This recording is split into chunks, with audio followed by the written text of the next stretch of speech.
재경관리사 세무회계 편을 맡게 된 이하나 세무사라고 합니다. 저희 재경관리사 시험이 이제 얼마 앞두고 있는데 오늘은 OT 시간을 통해서 이제 어떻게 우리가 공부 방향성을 설정할지 한번 얘기해 보도록 하겠습니다. 일단 재경관리사 시험에서 구성이 재무회계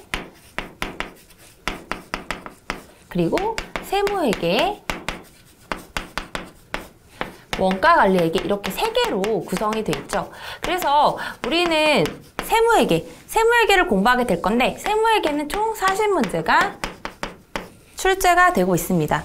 그래서 우리가 여기 목표로 삼아야 될 부분은 70점 이상이기 때문에 대략적으로 한 30문제 정도 맞춰야 되고 나머지 10문제 정도는 이렇게 스킵을 하거나 틀려도 된다.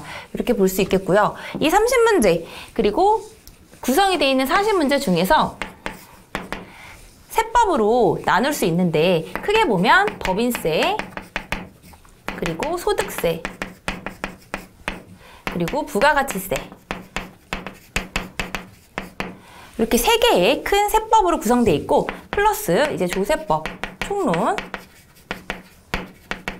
조세법 총론에는 국세기본법이라는 게 있습니다. 그래서 국세기본법 등의 이제 일반적인 이 3개의 그 세법에 대해서 조금 더 포괄적으로 하는 개념이 있고요. 그래서 공부의 순서를 본다면 공부의 순서는 첫 번째로 우리가 부가가치세 이걸 먼저 공부하시는 게 좋고 그 후에 법인세 그리고 소득세 그리고 마지막으로 조세법 총론을 보시는 게 가장 좋습니다. 왜냐하면 일단 법인세를 공부하기 위해서는 가장 사전적으로 기초가 돼야 되는 게 재무회계예요. 재무회계.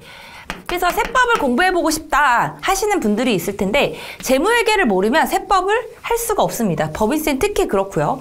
왜 그러냐면 우리가 일반적인 재무회계에서 배우는 우리가 뭐 BS, IS라는 뭐 재무상태표 그리고 손익계산서 이런 것들이 있는데 그거는 우리가 장부를 기록하죠. 장부를 기록하고 장부 기록하고 작성된 내용들이 있어요. 근데 법인세라는 거는 목적이 과세이기 때문에 과세를 목적으로 하는 부분에 대해서 회계에서 인정하는 부분이 기초가 돼서 우리가 법인세에서 통용되는 것들 만약에 뭐 송금 뒤에서 설명드릴 건데 송금 산입, 뭐 입금 산입 이런 식으로 장부 기록 작성된 걸 바탕으로 세법에서 인정되지 않는 것들도 있고 인정이 더 되는 것들 그런 것들을 조정을 해야 되기 때문에 그런 법인세를 공부하기 위해선 기본적으로 재무회계가 바탕이 돼야 되고요. 그리고 부가가치세를 제일 먼저 하는 이유 중에 하나는 부가가치세가 사실 우리가 기본적으로 굉장히 이제 알기 쉬운 세법에 속해요.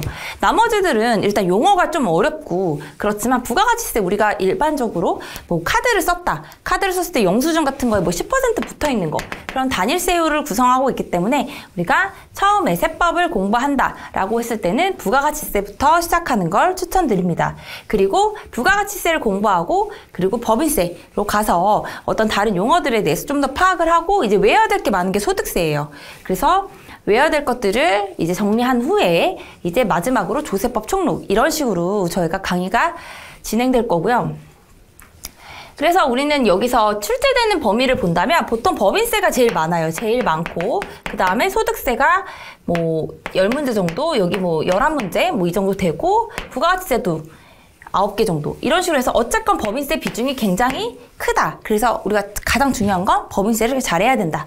이 부분이고요. 나머지 조세법 총론에서는 4문제 정도 이렇게 나오고 있습니다. 그래서 뭐 15개 정도까지 보고 12개 그리고 뭐 11개 뭐 한 5개 정도 이런 식으로 구성이 되어 있기 때문에 우리가 공부를 할 때 어느 분야가 제일 출제가 많이 되실 것인가에 따라서 공부량을 조금 더 늘리셔야겠죠.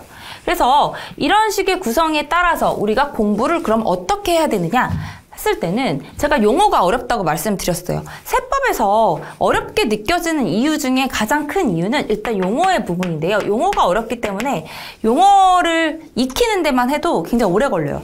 용어가 어렵다? 이 말은 예습은 추천하지 않는다. 이런 이야기인데요. 우리가 일반적으로 쓰는 용어가 아니라 세법에서 쓰는 용어를 공부하는 거기 때문에 예습을 했는데 거기서 쉽게 포기할 수도 있어요. 그래서 쉽게 괜히 여기까지 공부를 다 했는데 재무회계까지 열심히 했는데 갑자기 세무회계 내가 공부해보겠다고 예습을 하다가 만약에 너무 어렵다. 그래서 포기하는 경우도 생기거든요. 실제로 뭐 세무사 시험 같은 경우도 그렇게 해서 세무회계 쪽에서 포기하는 경우가 빈번히 발생을 합니다. 그래서 예습은 추천드리지 않고 대신 복습 위주로 하시길 추천드립니다. 그래서 복습을 한다는 건 우리가 이론 강의가 우리가 핵심적인 강의 위주로 돌아가는 거기 때문에 일단 이론 강의를 다 들으셔야 돼요. 간혹 문제풀이만 하시고 기출문제만 하면 합격할 수 있다 이렇게 생각하시는 분들이 있는데 그럼 우리가 이론 강의가 필요가 없겠죠. 이론 강의가 필요한 이유는 문제풀이로만 그냥 습득할 수 있는 지식이라면 당연히 문제만 가지고도 합격에 도달할 수 있겠지만 용어가 어려운데 이 용어가 뭔지도 모르면서 계속 기출문제만 돌리시는 거는 별로 좋은 방법이라고 생각하지 않습니다. 그래서 이론을 공부를 하고 이론이 그렇다고 그렇게 많은 양을 차지하는 건 아니기 때문에 당연히 재경관리사 시험 공부할 때는 이론을 공부하고 여기에 또 단원별 적중 문제가 교재에 있어요. 그래서 저희는 이론을 강의를 하고 그 다음에 단원별 적중 문제 풀이까지 들어갈 거기 때문에 만약에 이론 공부했다. 근데 단원별 적중 문제가 다음 강의에 있다. 하면은 미리 그거는 풀어보시기를 이제 추천드리죠. 그러면 저희가 적중 문제를 풀이할 때 조금 더 수월하게 접근할 수 있겠죠. 그래서 단원별 적중 문제까지 완료가 되면 그 후에 이제 기출 문제 이렇게 풀어서 우리의 구성을 마무리하시는 게 좋습니다. 그러다 보면 결국에는 여기서 이론에서 몰랐던 부분들 몰랐지만 제가 당부드리고 싶은 거는 이론이 몰라도 넘어가세요. 일단 우리는 합격이 목적이지 어떤 이걸로 인해서 어떤 뭐 직업을 선택하는 데 있어서 유리하긴 하지만 그 부분에서도 모른다고 미궁에 빠질 수가 있거든요. 그래서 이론을 일단 넘어가고 그는 회독으로 늘리시면 돼요. 그러니까 이론을 듣고 그 다음에 적중 문제를 풀이하면서 당연히 여기서 우리가 몰랐던 부분이라던가 짚고 가야 될 부분의 중요성이 결정이 되겠죠. 그래서 그때 이론을 다시 복습해도 늦지 않는다. 그리고 하다 보면 계속적으로 용어 자체만 익숙해지면 우리가 처음에 뭐 한글 배울 때도 마찬가지잖아요. 용어를 모르면 당연히 그거는 회독을 통해서 이게 이해가 가는 부분이 생기기 때문에 그리고 단원별 적중 문제를 통해서 우리가 복습을 하고 그 다음에 이제 조금 더 플러스 알파로 채울 수 있는 부분들이 있을 것이고 그러다 보면 기출 문제가 아주 쉽게 느껴질 겁니다. 그래서 적중 문제가 굉장히 좀 세부적인 디테일하게 교재에 많이 구성되어 있기 때문에 그런 식으로 이제 공부하시면 될 것 같고요.